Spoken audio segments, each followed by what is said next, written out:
you now. I need you now. I need you now. Hey, just wanna feel the heat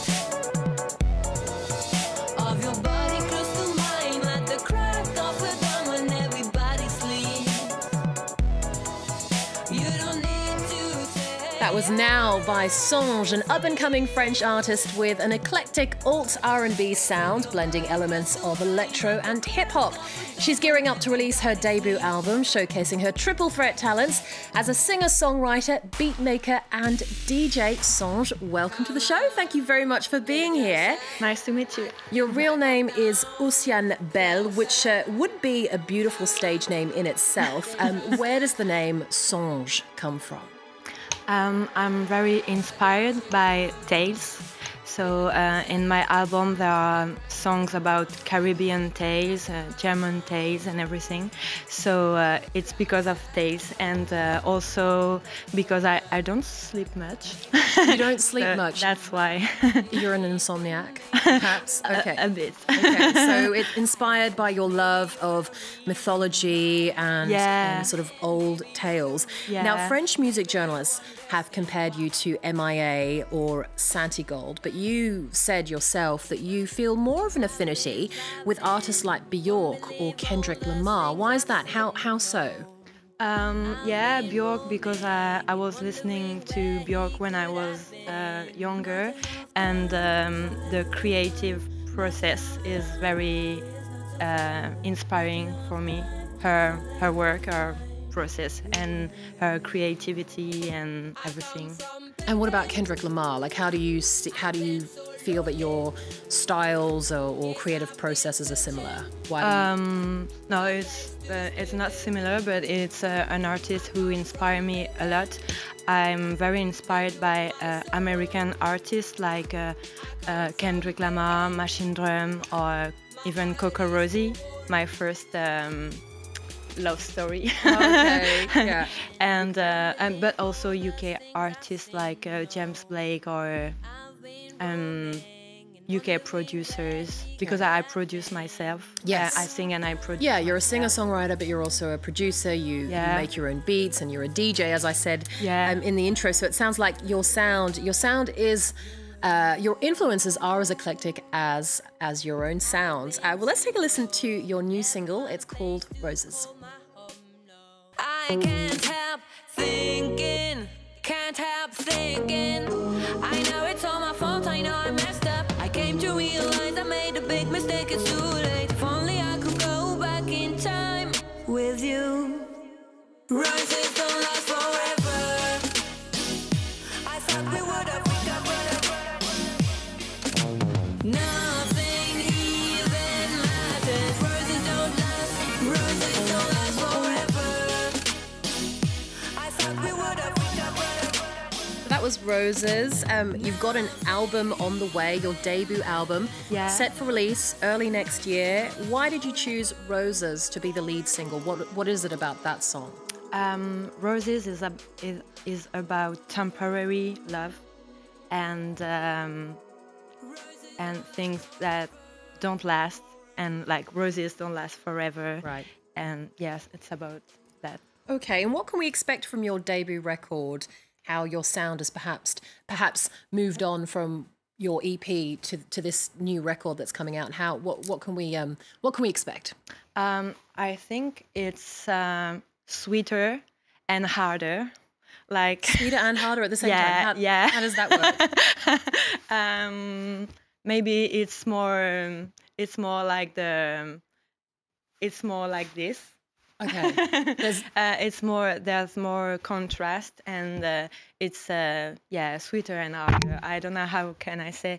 I composed it in different places.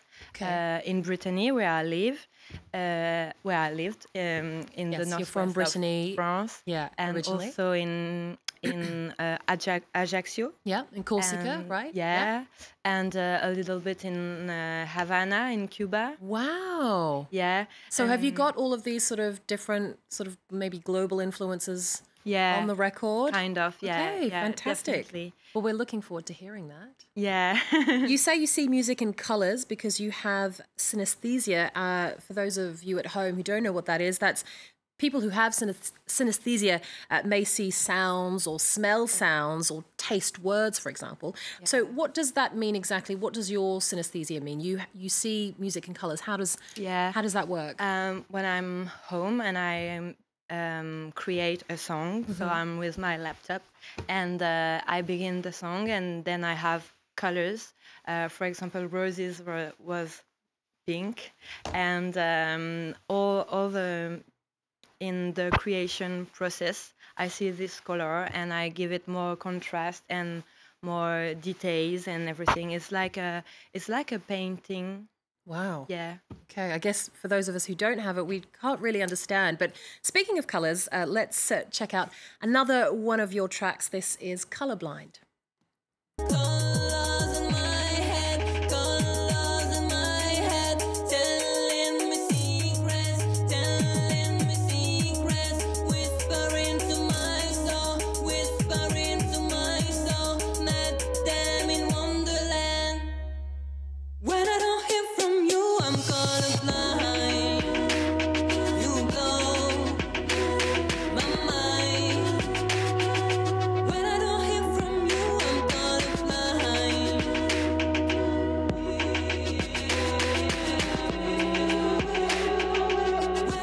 So you sing most of your songs in English. I know you've got a few French language tracks.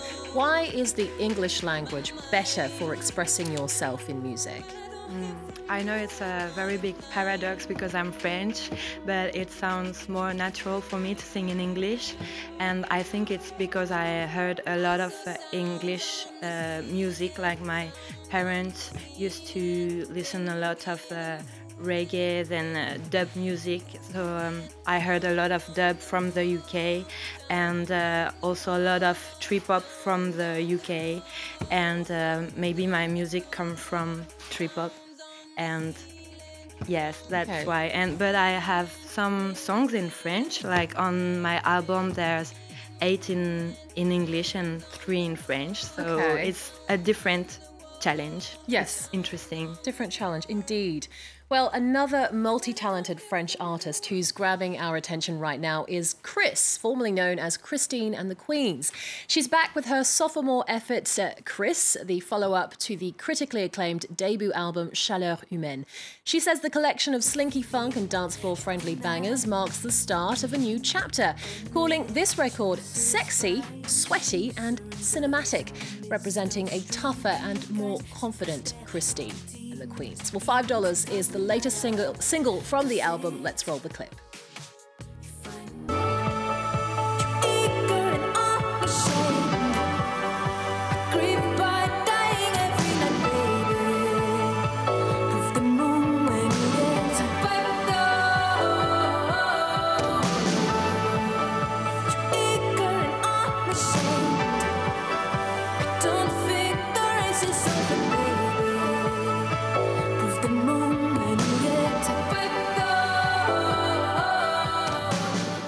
Sônge, you saw Christine and the Queens, Chris now I should say, live in concert last week. Yeah. And she's getting a lot of accolades for her show. What was the experience like? How was the show? It was brilliant and very interesting, all the dancing and the play and everything. It was, you can feel the hard worker, and it was great. Yeah, she's known for putting on a great show and lots of dancers. I think she's got 6 or 7 dancers backing her up on stage. Yeah.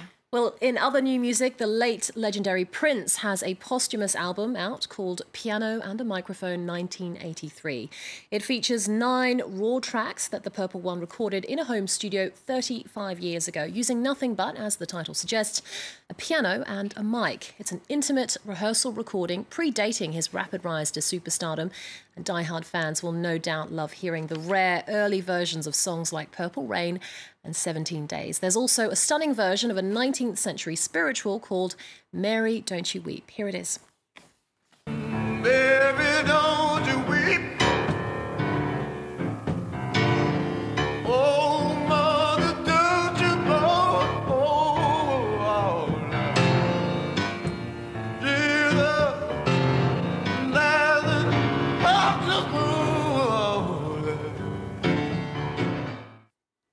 And finally, alternative rockers Garbage are celebrating the 20th anniversary of their second album, version 2.0, an album I had on repeat as an angsty teenager back in the day.